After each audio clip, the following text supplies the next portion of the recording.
보증금에서 내가 빼먹겠다고 얘기를 하는 거야. 원하는 건 두 개예요. 하나, 이사비. 그러니까 초과한 좀 그리고 두 번째가 오래 사는 거. 이거 두 개밖에 없어요. 그리고 이 사람들은 이미 자기네가 권한이 없다는 거를 알아요. 아는데 그 101호 아줌마 예전에는 뭐 바로 나갈 거라고 네. 얘기했잖아요. 그 다음에 바뀌었잖아. 네. 바뀐다니까요. 그러니까 바뀐다니까. 그래서 내가 이런저런 거를 다 떠나서 딱 결론만 얘기를 했던 게, 그때 당시에 내가 얘기했던 게 법적인 절차하고 협상하고 같이 해라 라는 얘기가 이렇게 바뀐다니까요. 이 사람들 계속 바뀌어요. 이 사람들 바뀌고, 이 사람이 원래 못 돼가지고 그런 게 아니고 이 상황이 그렇게 되는 거예요. 지금 당장에 나가려고 하다 보니까 이제 뭐 알아보기도 그렇고 자기 당장에 돈도 없고, 이게 나중에는 어떤 문제가 생기냐면 요것 때문에 또 고민을 하실 거예요. 명도 확인서 때문에. 명도 확인서가 이 사람이 이제 집에 살고 있단 말이에요.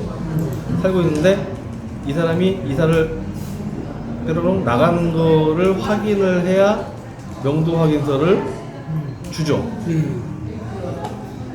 그럼 이 사람은 나가야 되잖아. 나가려면 이 집에다가 뭘 줘야 돼? 잔금을 줘야 되잖아. 이 사람은 잔금을 줘야 얘가 나가.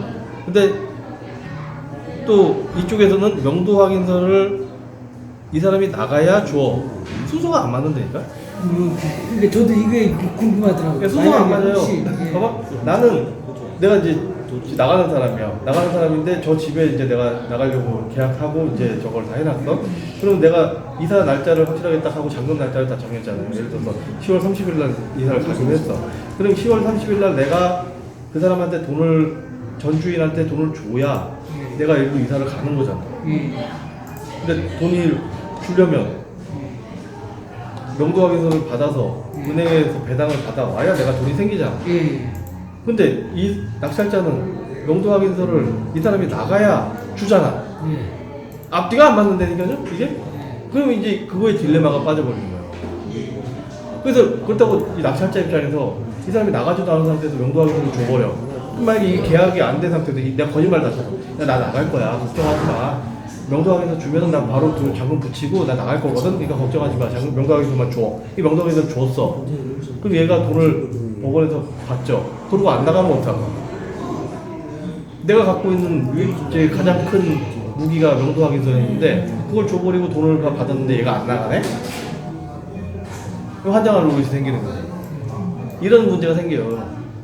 이럴 때는 만약에 그 문제가 생긴다 그러면 그쪽 이사 갈 집하고 그 부동산 계약됐는지 그쪽 부동산 공인중개사하고 내가 전화통화를 하고 확실하냐? 그 계약서 보내줘라. 그리고 들어갈 집 그 계약서 날짜 언제냐 그걸 다 확인을 하고 일단 먼저 주는 수밖에 없어.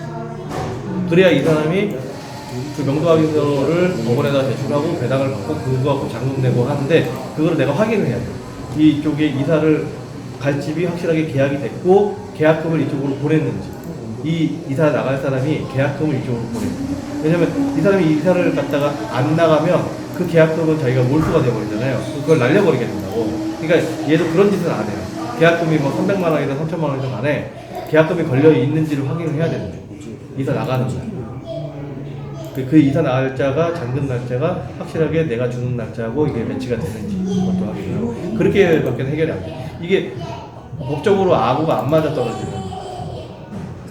인도명령 신청이 생기기 전에는 이게 아예 없었어요. 원래 인도명령 신청이라는 것 자체가. 그러니까 이 사람이 집을 안 나가면 명도 소송을 했었어야 된다고. 그러니까 배당을 받아 나가든 수준이든 뭐든 간에 그 점유를 하고 있는 사람이 이사를 안 나가면 이사비 줄게 뭐 어쩌게 뭐 하다가 결론이 안 나버리면 명도 소송으로 갔어요. 소송이라는 건 원고하고 피고가 있고 이 법정으로 뭐 재판을 하고 이렇게 하다 보니까 6개월 이상이 지연이 일어난단 말이에요. 근데 예를 들어서 그 집에 살고 있는 사람이 전소유자야. 전소유자면 당연히 나가야 되는 거잖아요, 그 사람은. 누가 봐도.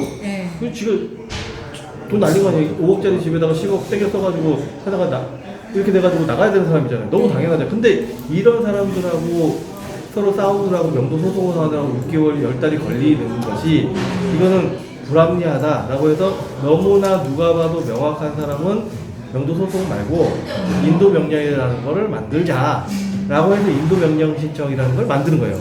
그러니까 누가 봐도 명확한 사람, 소유자가 없는 사람. 이 사람은 지금 날려 주인도 아니잖아. 그러니까 이 사람은 당연히 인도 명령 대상자예요. 그리고 두 번째 확실한 사람이 근저당이 있고 후순위로 2차 들어온 사람. 얘는 근저당권자가 있고 얘는 대항력이 없잖아요. 있을 이유가 없어. 대항력이 없거든. 그러니까 얘가 한 다음에 얘가 두 번째로 제일 명확한 인도 명령 대상자예요. 얘는 명도 소송해가지고 하기에는 낙찰자한테 너무 가혹하다.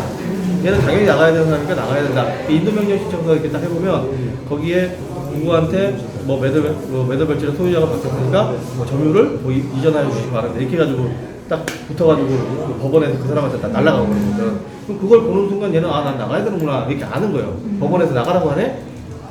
그러면은 그때부터 나는 이제 당연히 나가야 되잖아. 이섭이는 뭐 개표 같은 이섭이야. 그런 거 없어. 이렇게 불쌍하니까 뭐 한 30만 원 줄게. 이 정도로 해서 끝나는 건데 그게 이제 인도명령이 제일 확실한 사람들한테 소송이 굳이 필요 없는 사람들을 대상으로 인도명령 신청을 주는데 이 사람이랑 이 사람이랑 특히 봐봐 이 사자 있잖아요.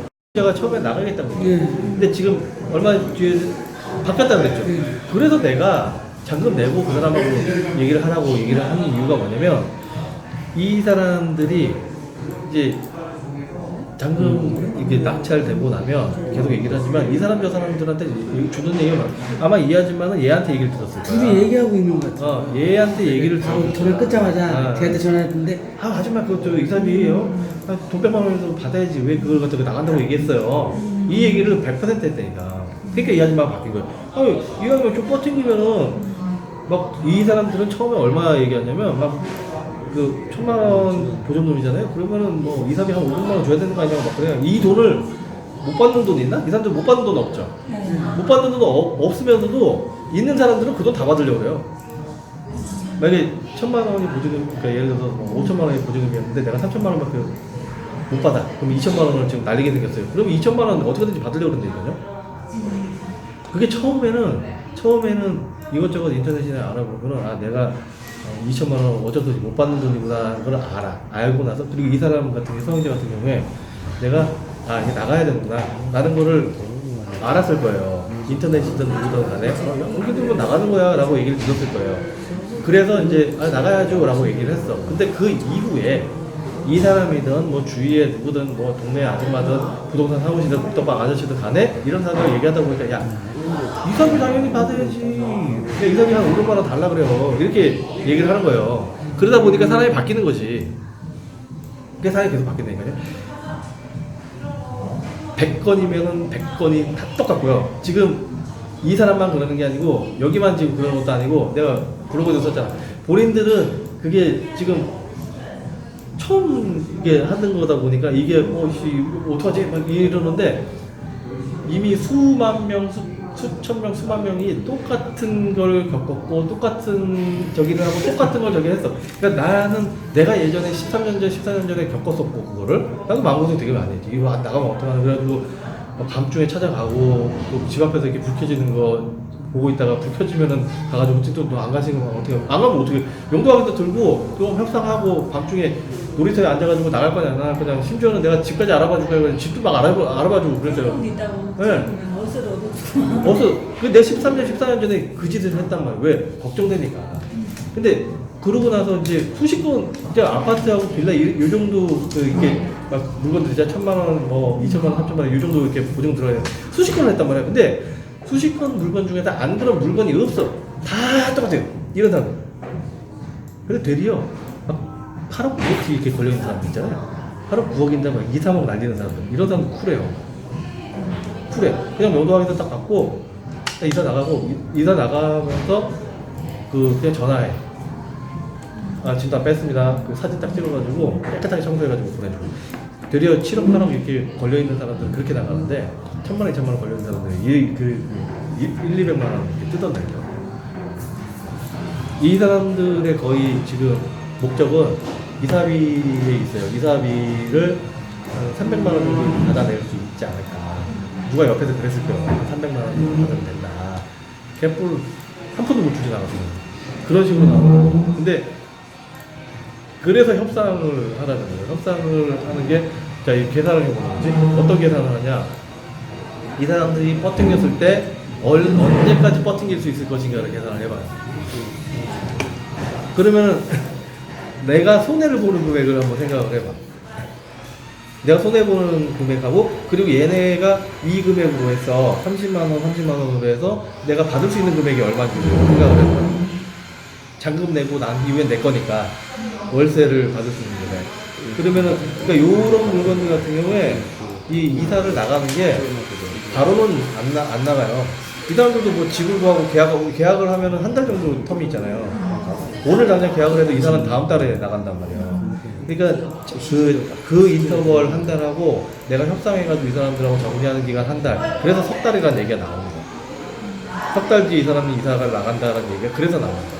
그래서 저번에 그 3개월치 월세 뭐 이렇게 해가지고 그걸 투자비로 넣어버렸고 내가 그렇게 집어넣으라고 한 이유가 3개월 안에 나가면 좋은데 최소 그러니까 보통 통상적으로 3개월 정도는 걸린단 말이에요. 명도하고 다시 임대 놓고 뭐 이런 작업들을 하는데 최소 3개월이 걸린단 말이에요. 3개월치의 이자라든가 이런 것들은 기본적으로 생각을 하고 있어야 되는데 반대로 얘기하면 이 사람은 3개월 동안 월세를 나한테 내야 되는 거예요. 내가 잔금을 낸 다음에 2달이면 2달치 60만원, 석 달이면 90만원 나한테 줘야 되는 거예요. 얘네들 그거 모르고 있어. 근데 그렇게 월세를 다 생각했거든요. 근데 사실 저희는 그 월세 그렇게 하면은 사실 이자해서 네. 그게 이 의미가 없죠. 월세를 받는 건 의미가 없어요. 근데 얘네 입장에서 보기엔요, 그거 되게 커요. 왜냐면 얘네들은 얘가 경매 신청이 언제? 임의 경매가 2018년도 10월 달에 했잖아요. 그러면 얘네들은 2018년도 한 10월, 11월 달부터는 월세를 안 냈단 말이에요. 냈겠어요? 나 같아도 안 내지. 안 내네.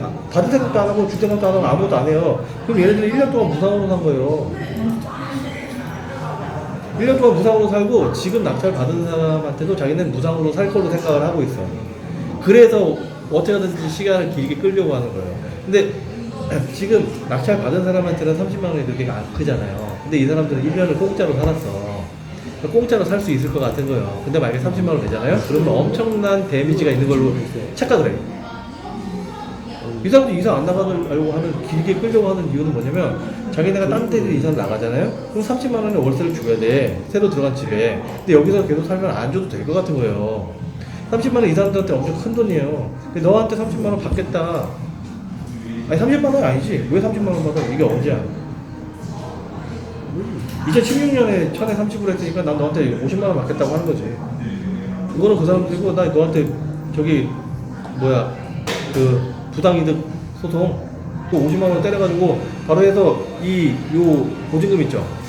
보증금에서 내가 빼먹겠다고 얘기를 하는 거야. 내가 여태까지 써먹었던 내 문자가 예전에는 저장을 해서 다녔었는데 일주일에 한 두세 건씩 낙찰을 받으니까 똑같은 내용, 지금 같은 내용이 똑같이 오는 거예요. 그냥 아예 문자를 저장을 해놨어요. 저장을 해가지고 그대로 캡처만 떠가지고 이 사람 이름만 딱 바꿔가지고 보냈었거든요. 운전하면서 막 보내고 그랬어요. 예전에 명도. 그래서 내가 그때 당시 야 나는 운전하면서 명도를 하는 사람이야 막 이렇게 혼자 생각을 하면서 문자 하나로 명도하는데 그게 가장 큰 키포인트가 뭐였냐면 네 보증금을 내가 손을 댈 수가 있다. 그럼 어떻게 손을 대죠? 손을 대죠. 배당 못 받게 한다니까.